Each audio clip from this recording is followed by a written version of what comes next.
और ये जो महाराज याति हैं, ये महाराज याति प्रयागराज झूंसी इलाहाबाद के राजा बने। पहले इसका नाम झूंसी कहा जाता था। आज जो प्रयाग इलाहाबाद के नाम से है, महाराज याति की यह राजधानी है। याति महाराज राजा बन गए हैं। जब ये राजा बन गए हैं महाराज याति, तो इधर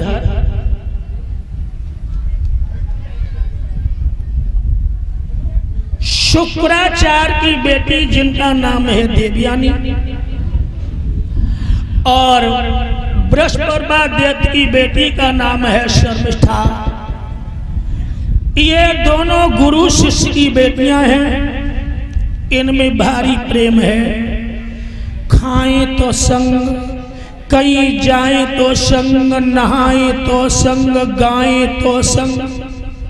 ये दोनों बेटी ना साथ ही साथ रहती हैं। एक दिन ये दोनों बेटियां गुरु शिष्य की सरोवर पर स्नान करने के लिए गई हैं। वस्त्र उतार करके रख दिए, स्नान करने लगी ही सरोवर में। उसी वक्त देव ऋषि नारद जी आए ही।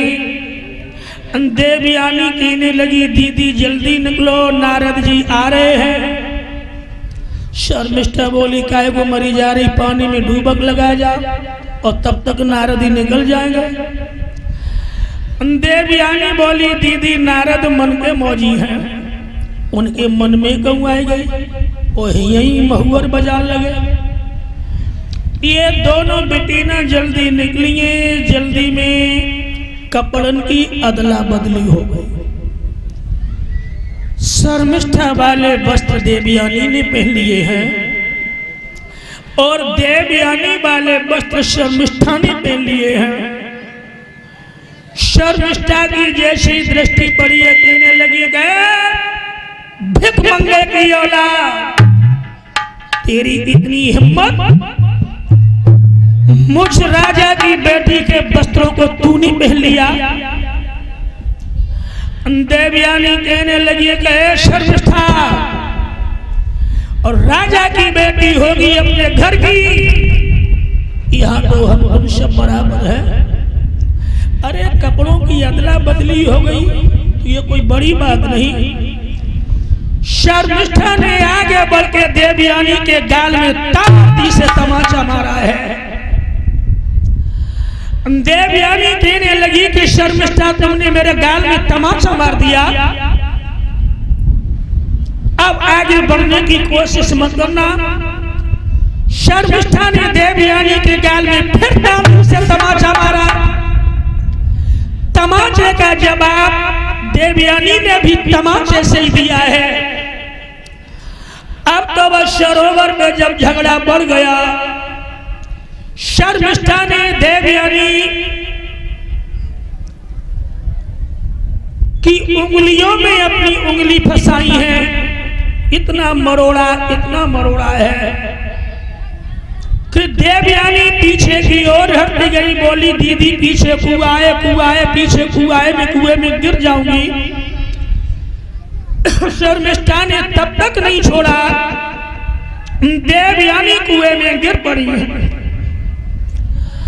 शर्मिष्ठा अपने घर चली आई। सारी रात हो गई है, देवयानी उसी कुएं में पड़ी रही है। और इधर महाराज याति अपने घोड़े पे सवार होकर के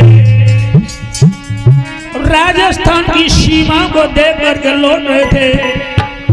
देवयानी कुएं में पड़ी है तो आज वो देवयानी बोली है, अरे यो बटोही, अरे यो राही, मेरी एक बात सुनो। क्या बोली है वो देवयानी? घोड़ा वाले जवान के रुकी जाइयो मैं तो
ने अश्व को रोका, पास में गए हैं, देवी कौन हो तुम? शुक्राचार्य ब्राह्मण को तो आप जानते होंगे। हाँ हाँ, खूब जानता हूं। इसका मतलब ये तो नहीं कि पिताजी ने तुमसे कुछ कह दिया तो तुम आकर के इस कुएं में गिर पड़ी। बोली पिताजी ने तो कुछ भी नहीं कहा, मेरी सहेली हमें कुएं में डाल गई है। याती महाराज कहने लगे वो तुम्हारी सहेली थी अथवा जानलेवा दुश्मन थी, मुझे निकाल लीजिए। महाराज याती ने अपने पीताम्बर का सहारा दिया है, देवयानी को कुएं से बाहर निकाला। याती महाराज कहने लगे देवी अपने घर जाओ, आज के बाद ऐसी गंदी लड़कियों के साथ कभी खेलने के लिए मत। देवयानी कहने लगी कि महाराज आपने तो हमारा परिचय ले लिया, लेकिन आपने अपना परिचय तो हमें दिया ही नहीं। याती महाराज कहने लगे मैं महाराज याती, प्रयागराज झूसी हमारी राजधानी है, मैं यदुवंशी क्षत्रिय हूं। देवयानी कहने लगी कि महाराज पर तो सोने में सुहागा आया। क्या मतलब? तो देवयानी कहने लगी कि महाराज मतलब ये है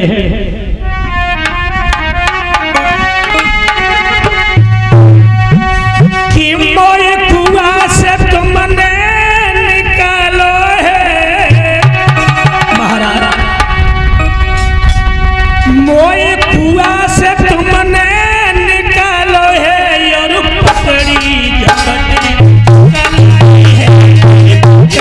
झपटी कलाई है, तो आत्मा मेरी कह रही है बद तुम्हें दूल्हे में बनाई।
याती कहने लगे देवयानी तुम्हारी खोपड़ी तो ठीक है।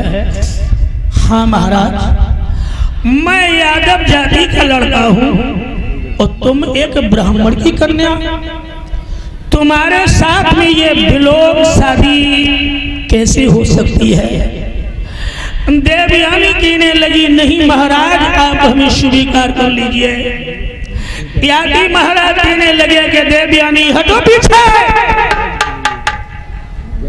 हम ऐसी विलोम शादी कभी नहीं कर सकते हैं। याती महाराज घोड़े पर सवार हुए, देवयानी ने दोनों हाथों से घोड़े की लगाम पकड़ ली है, घोड़े की लगाम पकड़ ली है दोनों हाथों से। मैं आपको नहीं जाने दूंगी, नहीं जाने दूंगी। महाराज याती ने घोड़े में चाबुक मारा। घोड़ा तीव्र गति से जब आगे की ओर आता है तो देवयानी जमीन पर गिर पड़ी है और फटी फटी आंखों से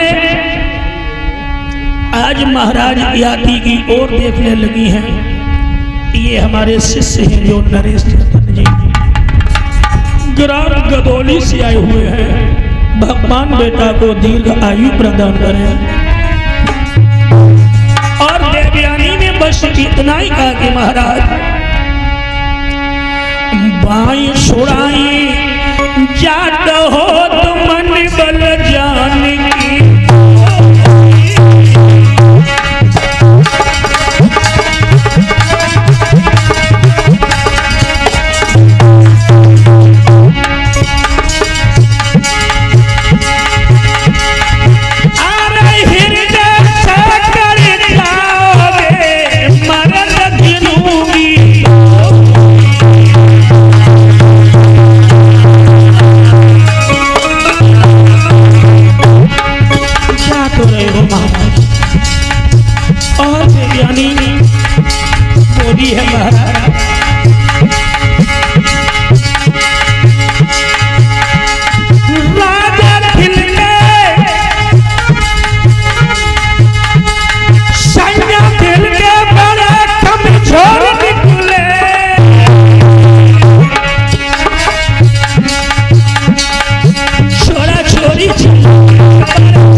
इधर मेरे भैया अध्यापक जी जो हरिओम जी के मामा हैं माल्या अर्पण के द्वारा सम्मानित कर रहे हैं। भगवान इन्हें सदा सुख समृद्धि प्रदान। हाँ भक्तगणों, इधर देवयानी जब अपने घर के लिए गई हैं, पिताजी को सारी हकीकत बताई। इन्होंने बृहस्पतिबा को बुलवाया था कि बृहस्पतिबा अब हम तुम्हारे राज्य में नहीं रहेंगे। क्यों? जहां ब्राह्मण का अपमान होने लगे उस जगह को फिर त्याग कर देने में ही भलाई। क्या हुआ गुरुदेव?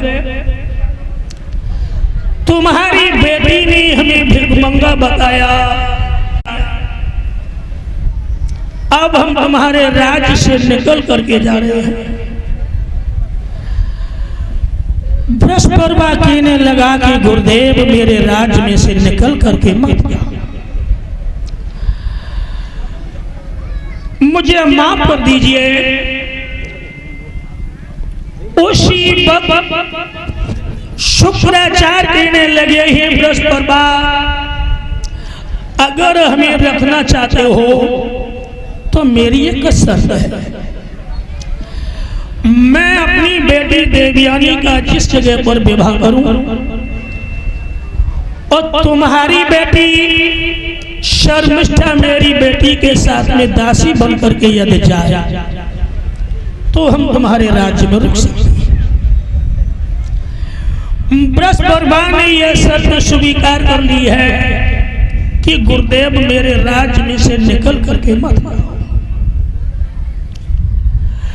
यह शर्त स्वीकार कर ली है भक्तों। अब शर्मिष्ठा को पता चला कि मैं इसकी दासी बन करके जाऊंगी। सोचने लगी कि दैया अब तो जासू हम लड़ाई झगड़ा कर चुकी, सलाह अगर होती तो दुखी सुखी जीवन काट लेते, लेकिन झगड़ा तो पहले से कर चुके। इसी हाल में सूख के जग कांटा भयो शरीर, रात दिना व्याकुल रहे हृदय धरे नहीं भी। शर्मिष्ठा दिनों दिन व्याकुल होने लगी है। अब संयोग वश भक्तों महाराज याति की शादी देवयानी से जब तय हुई है, शुक्राचार्य ब्राह्मण टीका लगन लेकर के प्रयागराज में पूछे हैं। महाराज याति अपनी बारात लेकर के राजस्थान प्रांत में आए हैं। देवयानी महाराज याति का इधर विवाह संपन्न होता है, पार ग्रहण संस्कार हुआ है। वेदों का उच्चारण कर रहे हैं। ओम आया तु वरदे देवी अक्षरे ब्रह्मवादिनी, गायत्री छंद श्याम माता ब्रह्मोर्नि नमो अस्तुते। विद्वान जन वेदों के मंत्रों का उच्चारण करने लगे हैं। जब देवयानी महाराज याति का विवाह होता है, कुछ देवयानी के संग की सहेलियां विवाह के मंगल गीत गाने लगी हैं। कैसे गीत गाए भक्तों?